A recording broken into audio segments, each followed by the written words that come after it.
of MAPE Grade 9. And for our music, our topic is about selected dance music from the medieval, Renaissance, and Baroque period. Some of the instrumental music of the medieval, Renaissance, and Baroque periods were coupled with movements and dances. This dance music was amazingly created and interpreted by musicians and other performers in those times. In these lessons, this dance music will be introduced to you, and later on, you will be asked to perform and interpret them. Okay guys, so I think ready na po tayo. Sa mga nakaraang lesson natin, na-discuss natin yung mga instrumental music ng medieval, Renaissance, and Baroque periods. This time, okay, i-introduce sa inyo yung mga movements and dances, okay, na ginamit noong time ng medieval, Renaissance, and Baroque periods. At sa last part ay isasayaw nyo po ang mga musikang ito. What's in?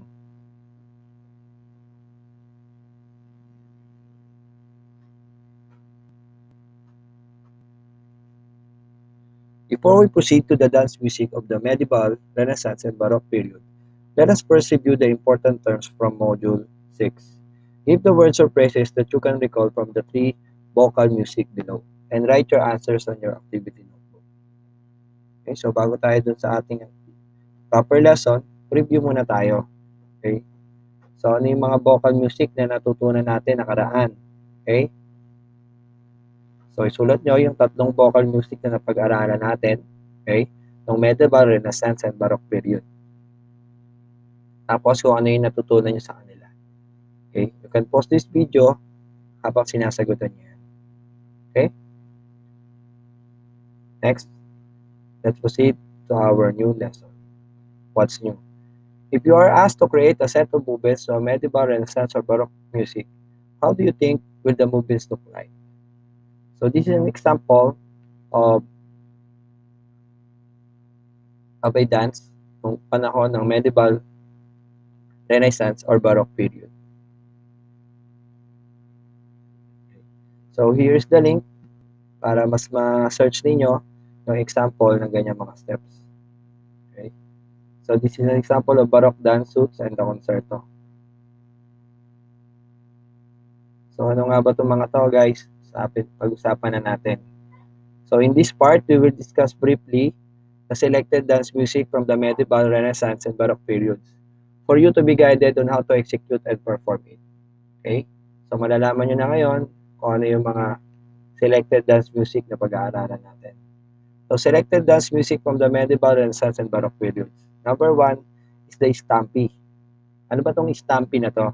This is one of the oldest documented dance music from around 13th to 14th century. The French Stampy was in triple meter and Italian Stampy was in duple meter. It consisted of sliding steps and repeated patterns. So itong Stampy na to, okay, example nito ay nagmula sa France at saka sa Italy. Kaya tinawag to na French Stampy na sa triple meter at Italian Stampy na sa duple meter naman. May mga sliding steps siya and repeated patterns. Number 2, Pavane. Okay? A Pavane is a Renaissance professional dance music in duple and quadruple meter. The dancers swayed side by side and execute some forward and backward steps. It was usually paired with another type of dance music called Galliard. Okay? So yung Pavane naman, okay, ang style ng sayaw nito ay nagsisway side by side. Okay? And then execute some forward and backward steps. Number 3, Allemande. Okay, the Allemande is a Baroque dance music that originated in Germany. So galing naman sa Germany itong Allemande. Okay, it's comprised of graceful dance steps in quadruple meter and moderate tempo.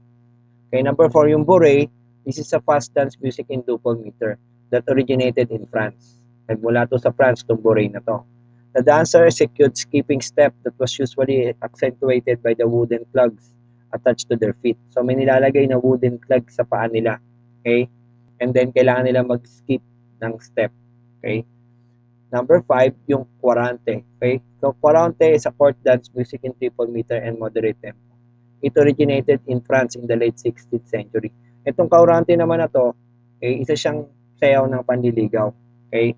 Na nasa triple meter din and moderate tempo.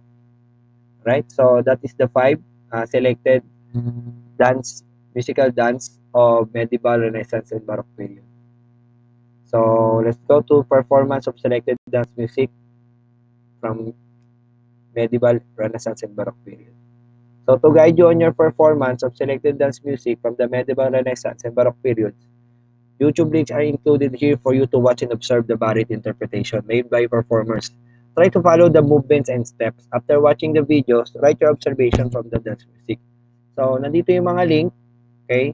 Ang gagawin nyo lang, you have to copy that and paste sa URL ninyo. Then, search ninyo. Then, lalabas na siya sa YT. Okay? So, ano yung observation ninyo? Para meron kayong guide pag ito po ay pinerform nyo na. So, nandyan yung stamping, yung dance mo yan, age and chen. Okay, ano yan, sir? Pabane, Renaissance dance Pabane. Alimande, Baroque dance. Alimande. Labore at Chile. Caurante. Florifari. Praetorius Caurante. Yan. So, nandiyan yung mga link niya. So, tingnan nyo na rin sa description box. Nakatype sa description box natin yung mga link na yan para pag kinapi and pinaste ninyo sa URL, madali nyo siyang i-search dito sa ating YT. Okay?